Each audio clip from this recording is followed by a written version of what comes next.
Yo, what is up guys, it's Thank you here back with another video, and today guys, just so you didn't know, Apple had recently admitted to intentionally be slowing down your old phones, and something they did mention though, however, is that they were only doing it if your battery level was below 80% of your original battery, basically when you first bought a phone. However, nobody really knew the percentage of the battery that they had left, and so most people were using Geekbench and stuff like that to find it. However, in this video, I will show you guys how to actually look at the percent of battery of the original battery that is left, and therefore it will show you guys whether or not your phone has been slowed down.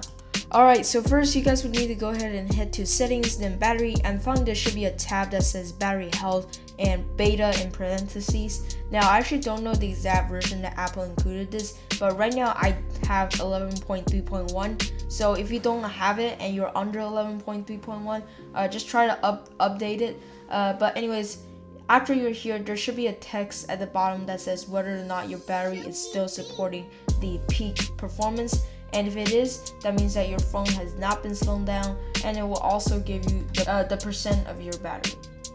Alright, so guys, thank you so much for watching today's video. If you did enjoy this, make sure that you like the video. Also, I do try to post every single week, so if you guys want to watch quality tech tutorials just like this, make sure to subscribe. Anyways, that wraps up everything for today, and I will see you guys all next week.